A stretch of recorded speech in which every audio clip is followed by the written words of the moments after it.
Good morning everyone. कल हम discuss कर रहे थे स्टैटिस्टिकल सीरीज के बारे में और उनको बनावट के आधार पर दो वर्गों में बांटा गया था। पहली थी इंडिविजुअल सीरीज, जिसमें रॉ डेटा या जो अव्यवस्थित आंकड़े हैं, कच्चे आंकड़े हैं, उनको सीक्वेंस में लगाने की बात थी। पहला तो उसमें जिक्र किया गया था कि अकॉर्डिंग टू सीरियल नंबर क्रम संख्या साथ में लगा दें और उन डेटा को लिख दें। दूसरा था सिंपल एरे ऑफ डेटा, जिसमें असेंडिंग या डिसेंडिंग क्रम में हम इंडिविजुअल सीरीज में लिख लेते हैं। जो फ्रीक्वेंसी डिस्ट्रीब्यूशन सीरीज थी उसमें मैंने आपको जिक्र किया था कि इसमें प्रत्येक इकाई का निश्चित माप स्पष्ट हो जाता है। जो भी हमारे पास मार्क्स हैं, नंबर हैं, स्क्रीन पर जैसे दिखाई दे रहा है, उसके आगे बीच वाली टैली बार को आप छोड़ दीजिए, उसके सामने फ्रीक्वेंसी है। तो कहने का मतलब एक जो नंबर है वो 2 स्टूडेंट को आया और जो 8 नंबर हैं वो भी 2 स्टूडेंट को आए। मतलब इसमें खास बात यह है, खंडित श्रेणी में या डिस्क्रीट सीरीज में किसी एक मद का मूल्य एक बार ही लिखा जाता है। मतलब 1 2 3 4 5 6 7 8 ये जो मार्क्स लिखे गए हैं, ये एक बार ही एक मद लिखी जाएगी और उसके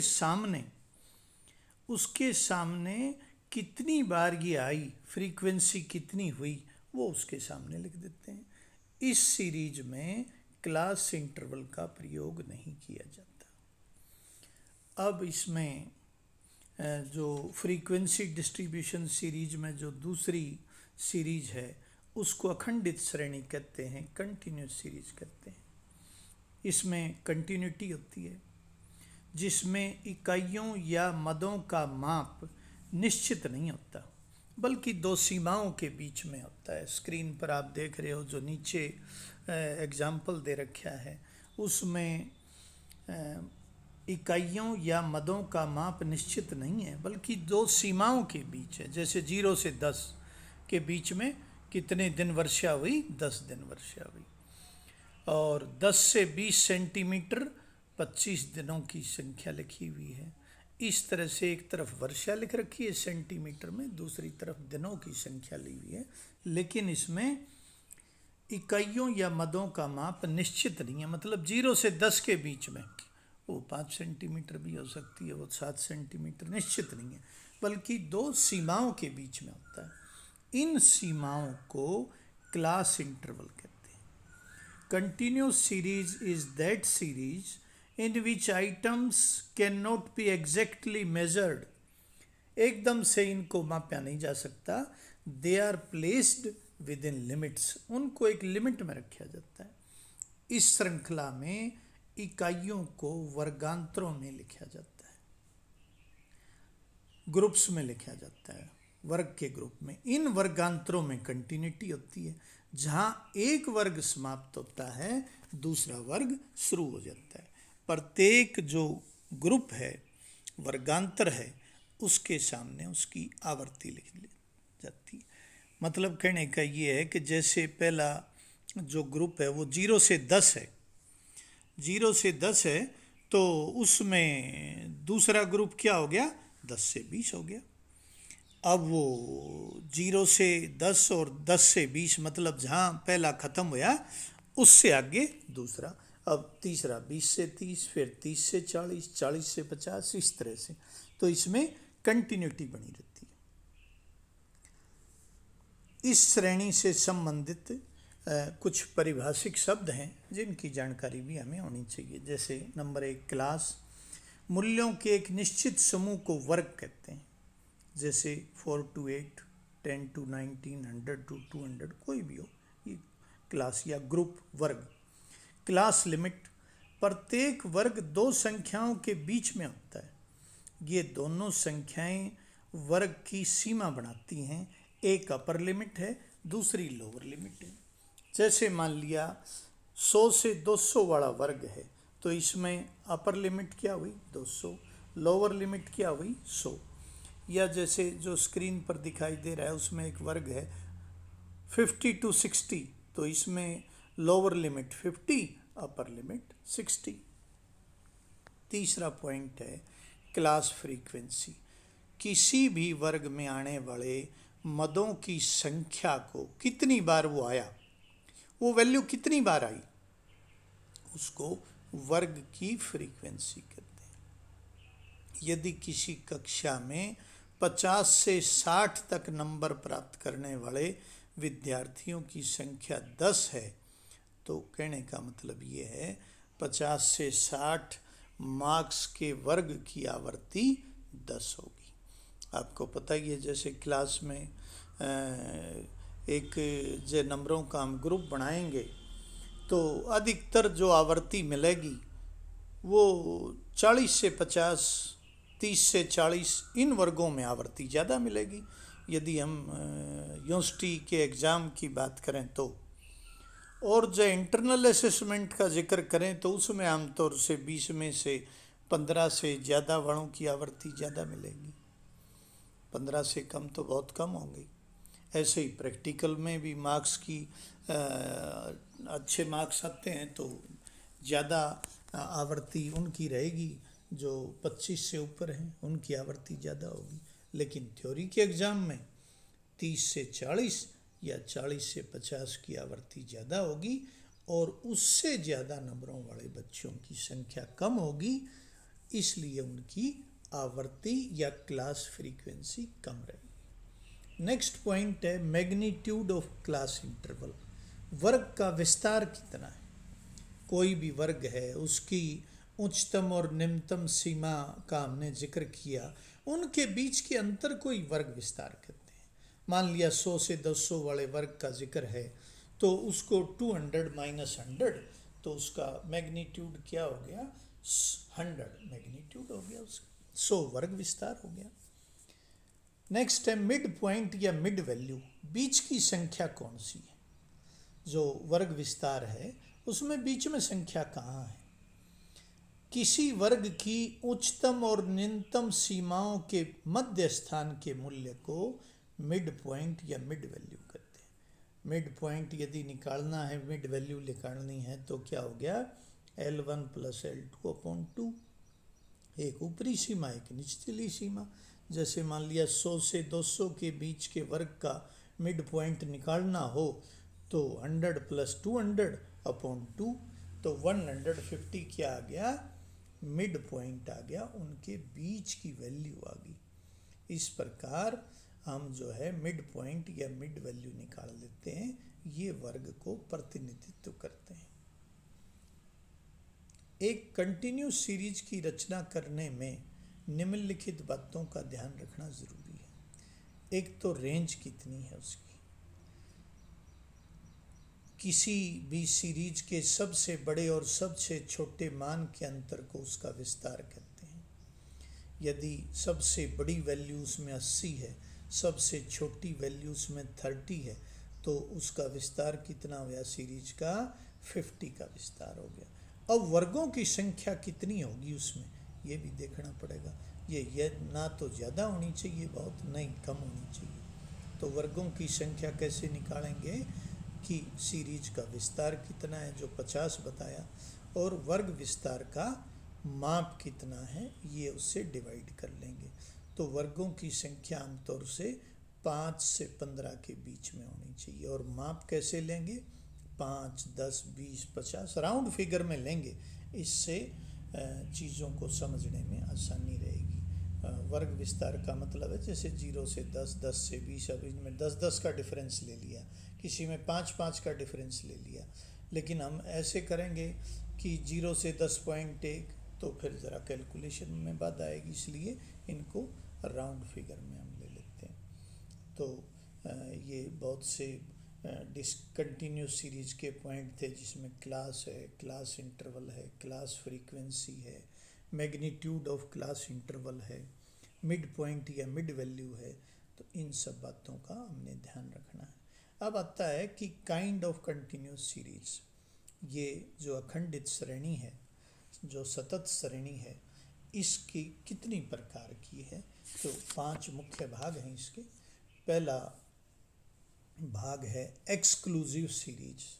एक्सक्लूसिव सीरीज का मतलब हो गया इसमें एक वर्ग की उच्च सीमा उससे अगले वर्ग की निम्न सीमा के बराबर होती है। कहने का मतलब है जैसे एग्जाम्पल 0 से 10, 10 से 20, तो एक वर्ग की उच्चतम सीमा 0 से 10 की उच्चतम सीमा 10 है और अगले वर्ग की निम्न सीमा भी 10 है। इसलिए यदि कोई आइटम वर्गांतर की ऊपरी सीमा के बराबर होता है, मतलब 10 होता है, तो उसे उस वर्ग में शामिल नहीं किया जाएगा, उसको 0 से 10 में शामिल नहीं करेंगे। मान लिया किसी की वैल्यू 10 है, 10 वाले वैल्यू को हम किस वर्ग में शामिल करेंगे? 10 से 20 में शामिल करेंगे। 0 से 10 तक की सभी मदें शामिल हैं, लेकिन 10 शामिल नहीं है 0 से 10 में। 10 तो कहाँ है? 10 से 20 वाले में। ऐसे ही 20 कहाँ है? 20 से 30 वाले में। इस तरह जब हम करते हैं तो इसको कह लेते हैं एक्सक्लूसिव सीरीज।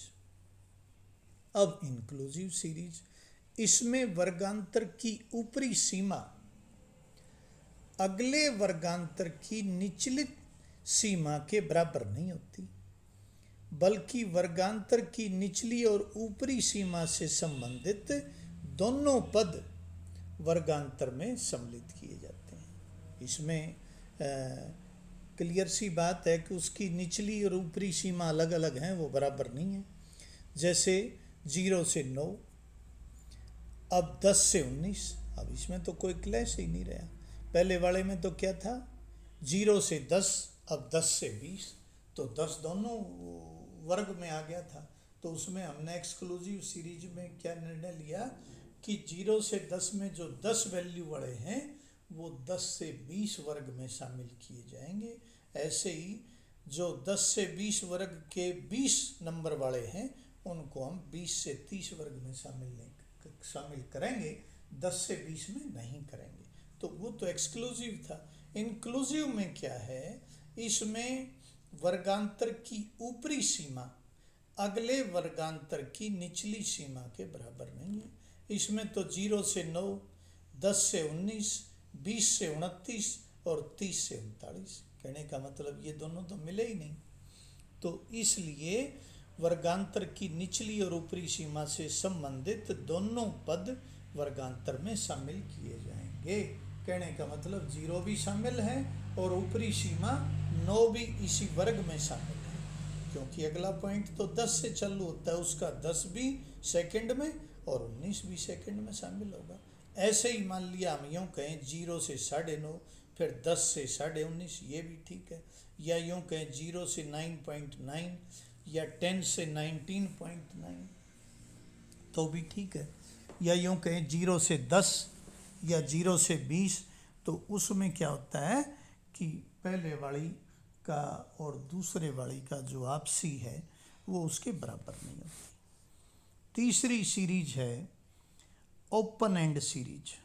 इस प्रकार की श्रेणी में किसी वर्गांतर की कोई सीमा नहीं होती, ओपन एंडिंग है ये, अतः यह खुले सिरे वाली श्रेणी है। इसमें वर्गांतरों की सीमा का मूल्य उसके साथ वाले वर्गांतरों के आधार पर अनुमानित किया जाता है। जैसे इसमें लिखा हुआ है, देखो टेबल में 0 से 10, 10 से 20, 20 से 30, 30 से 40 और 40 से अधिक, तो 40 से आगे डैश लिख रखा है, अब उसका पता नहीं, आवर्ती दे रखी है 18। ऐसे ही जो ख है उसमें सिर्फ पहली सी में 10 लिखा हुआ है, न्यू लिखा हुआ है, लोअर क्या है 10 से नीचे क्या होगा, ऐसे ही 60 से ऊपर क्या है ये भी हमें नहीं पता। तो इसके लिए हमें क्या करना पड़ेगा? वर्ग विस्तार की इसमें सीमाओं के अनुमानित मूल्य और उनके साथ वाले वर्गांतरों के वर्ग विस्तार ज्ञात करने के लिए हम निम्न सीमा का पता लगाने के लिए वर्ग विस्तार की ऊपरी सीमा में से घटा देंगे। जैसे पहले वाले केस में 10 है निचली सीमा और वर्ग विस्तार है 10, 10 का डिफरेंस है, 10 से 20, 20 से 30, 10 का डिफरेंस हो गया, तो 10 में से 10 माइनस कर लिया तो 0 आ गया। कहने का मतलब इस केस में पहला क्या होगा? 0 से 10 हो जाएगा। ऐसे ही जब बात आई 40 की, अंतिम वर्गांतर की ऊपरी सीमा +10, तो उसमें 10 का भाग दे देंगे, वो 40 से 50 आएगा। वैसे भी कॉमन सेंस से ये दिखाई दे रहा है कि भी जब सारे ही वर्गांतर में 10 का डिफरेंस है, 10 से 20, 20 से 30, 30 से 40, तो नेचुरली 40 से 50 होगा। ऐसे ही नेक्स्ट में 0 से 10 हो गया, और लास्ट में जो है 20 का डिफरेंस है, तो 60 से 80 हो जाएगा वो। अब आता है क्यूमुलेटिव फ्रीक्वेंसी सीरीज, फोर्थ इस लाइन में। संचयी आवर्ती श्रेणी वह है, आप स्क्रीन पर भी देख रहे हो, क्यूमुलेटिव फ्रीक्वेंसी सीरीज दिखाई गई है। यह वह श्रेणी है जिसमें आवर्तियों को वर्गानुसार अलग अलग न रखकर क्यूमुलेटिव रूप में उसको जोड़ देते हैं। देखो आप स्क्रीन पर दिखाई दे रहा है, एक में मार्क्स दिए हुए हैं, उसके सामने उसकी आवर्तियाँ दी हुई। ये तो अब तीसरे पॉइंट में क्यूमुलेटिव फ्रीक्वेंसी दी हुई है। तो देखो ध्यान से कि पहले 3 क्यूमुलेटिव फ्रीक्वेंसी है, 5 से 10 मार्क्स हैं, उसकी क्यूमुलेटिव फ्रीक्वेंसी कितनी है? 3। अब 10 से 15, उसमें क्यूमुलेटिव फ्रीक्वेंसी जोड़ दी। क्यूमुलेटिव का मतलब तो जोड़ ही है, तो 3 + 8 11, ऐसे जोड़ते चले गए, तो लास्ट में 25 से 30 के आगे क्या आ गया? 28 आ गया। अब संचयी आवर्ती कहने का मतलब ये है कि इसमें संचयी रूप से जोड़ देते हैं। पहले वर्ग की आवर्ती ही उसकी संचयी आवर्ती होती है, परंतु उससे अगले वर्ग की संचयी आवर्ती पिछली को जोड़कर प्राप्त की जाती है। मतलब पहले की तो वही होगी, अब 3 में किसको जोड़ेंगे? 3 वाली तो 3 ना होगी। संचयी आवर्ती वर्गों की ऊपरी सीमा के आधार पर व्यक्त की जा सकती है, जैसे 5 से 10, 10 से 15, 15 से 20 वाले वर्गों को। अब इसको मैं ऐसे बोलूँ, ध्यान से देखो इसको। अब ये जो मार्क्स थे ना, 5 से 10, 10 से 15, 15 से 20, 20 से 25, 25 से 30, अब क्यों बीच वाली को भूल जाओ। अब मैं क्यूमुलेटिव फ्रीक्वेंसी इसको कंपेयर कर रहा हूँ। अब मैं इसको ऐसे कह सकता हूँ, 10 से कम, 10 से कम कितनी? 3। दूसरा मैंने कह सकता हूँ 15 से कम, तो 15 से कम कितनी हुई? 11। अब 15 से कम का मतलब है कि वो असल में 5 से 15 है, 5 से 10 भी तो शामिल कर दी उसमें। ऐसे ही 20 से कम, ऐसे ही 25 से कम, ऐसे ही 30 से कम। ठीक हो गया। संचयी आवर्ती वर्गों को निम्न सीमा के आधार पर भी व्यक्त किया जा सकता है। ये तो ऊपरी सीमा थी, हमने जो वर्ग थे उसकी ऊपरी सीमा ली थी। 5 से 10 में 10 को पकड़ा था, 10 से 15, 15 को लिया। ऐसे ही संचयी आवर्ती को वर्गों की निम्न सीमा के आधार पर भी व्यक्त किया जा सकता है। जैसे इसी में 5 से 10 है, अब इसको मैंने कह दिया 5 से अधिक। अब 5 से अधिक कितना होया? अब देखो नीचे दूसरी टेबल जो दी हुई है उसमें देखो ध्यान से, 5 से अधिक में राइट साइड में 5 से अधिक तो सारे ही हो गए। 5 से अधिक तो 25 से 30 भी 5 से अधिक है, तो 5 से अधिक की आवर्ती भी 28। 10 से अधिक की, अब इसमें 10 से अधिक, इसका मतलब 5 से 10 वाली तो शामिल नहीं हुई ना। अब 28 में से 3 निकल गया, अब 25 रह गया। अब 15 से अधिक, इसका मतलब 10 से कम इसमें शामिल नहीं है, अब 8 में इसमें से माइनस कर दिया। 20 से अधिक और 25 से अधिक, 25 से अधिक का मतलब है कि इससे कम वाले इसमें शामिल नहीं है, तो वो सिर्फ कितनी रहेगी? 4 रहेगी। ठीक है। और जो दूसरा मैंने बताया था कि 10 से कम, 15 से कम, ये सब पहले वाली टेबल दी हुई है। तो क्यूमुलेटिव फ्रीक्वेंसी सीरीज में हम इस तरह से सीरीज को प्रस्तुत कर सकते हैं। अब है frequency series containing mid value, इसमें बीच वाली वैल्यू दी हुई है। देखो इसमें कंटिन्यूटी में नहीं दिखा रखी, आमतौर से तो ऐसे दिखाया होता है 0 से 10, 10 से 20। अब वैसे तो जब मिड वैल्यू 5 है, तो आप कॉमन सेंस से भी ये देख सकते हो कि 5 किसकी मिड वैल्यू है? 0 से 10 के बीच में 5 है। L1 प्लस L2/2 किया था हमने मिड वैल्यू निकालने के लिए। तो इसमें क्या किया, ये फार्मूला दे रखा है और L1 बराबर है m माइनस I/2 और L2 बराबर है m प्लस I/2। L1 तो lower limit, L2 upper limit है। तो किसी भी फार्मूले से हम मिड वैल्यू को देख सकते हैं कि मिड वैल्यू से वर्ग कितना आएगा। इसमें मध्य मूल्यों का जो अंतर है 5 और 15 का जो अंतर है वो 10 है। प्रत्येक मूल्य में से 5 घटाने पर निम्न सीमा और 5 जमा करने पर उच्च सीमा आ जाएगी। जब 10 का डिफरेंस है, अब 5 में से 5 घटा दिया तो लोअर लिमिट आ गई, 5 में 5 जोड़ दिया तो अपर लिमिट आ गई। तो एक्चुअली क्या है ये सीरीज, नीचे देखो टेबल में 0 से 10, 10 से 20, 20 से 30, 30 से 40, 40 से 50। तो इस तरह से मिड पॉइंट यदि हमारे पास दिया हुआ हो तो भी हम इससे कर सकते हैं। और मैंने आपको बताया कि जो कंटिन्यूस सीरीज है उसमें 5 तरह की सीरीज आई। अब लास्ट पॉइंट ये है कि खंडित तथा अखंडित समक श्रेणियों में क्या अंतर है। 3 तरह की श्रेणियां थी। पहली वाली में तो मैंने आपको बताया, उसमें तो रॉ डेटा है, उसमें हम सीरियल नंबर में लिख सकते हैं और उसको असेंडिंग या डिसेंडिंग में ले सकते हैं। लेकिन जो डिस्क्रीट सीरीज थी उसमें मैंने आपको बताया कि भाई उसमें एक वैल्यू सिस्टम है, उसके सामने फ्रीक्वेंसी भी है। इंडिविजुअल सीरीज में तो फ्रीक्वेंसी थी नहीं, तो कितनी बार कोई वैल्यू आई उसको हम फ्रीक्वेंसी में ले लेते हैं। और तीसरा जो कंटिन्यूस सीरीज थी उसमें तो कंटिन्यूटी है, 0 से 10, 10 से 20, उसमें इस तरह से सामने फ्रीक्वेंसी भी है। तो बात है कि खंडित और अखंडित, डिस्क्रीट और कंटिन्यूस सीरीज में क्या अंतर है। दोनों में ही फ्रीक्वेंसी का यूज़ होता है। खंडित और अखंडित जो समक श्रेणियाँ हैं उनमें काफ़ी अंतर है। दोनों का स्वरूप बिल्कुल भिन्न है। जो डिस्क्रीट सीरीज है उसमें साइज या वैल्यू और उसकी आवृत्ति 2 पॉइंट हैं इसमें डिस्क्रीट में। इंडिविजुअल में तो पॉइंट ही एक है, एक ही वैल्यू डेटा है, दूसरा तो सीरियल नंबर लिखा हुआ है। डिस्क्रीट में 2 पॉइंट हैं, एक वैल्यू है, एक उसके सामने फ्रीक्वेंसी है। जबकि कंटिन्यूस सीरीज में वैल्यू किस रूप में है, क्लास के रूप में है, 0 से 10, 10 से 20, ऐसे नहीं 1 2 3 4, तथा उसके सामने फ्रीक्वेंसी लिखी हुई है। दोनों में माप का अंतर है। डिस्क्रीट सीरीज में यथार्थ माप हैं जो अधिकतर पूर्णांक रूप में होते हैं और अखंडित में यथार्थ माप नहीं होते। खंडित श्रेणी में मूल्यों में एक निश्चित अंतर का तत्व होता है, इसकी विपरीत अखंडित श्रेणी में ऐसा कुछ नहीं होता।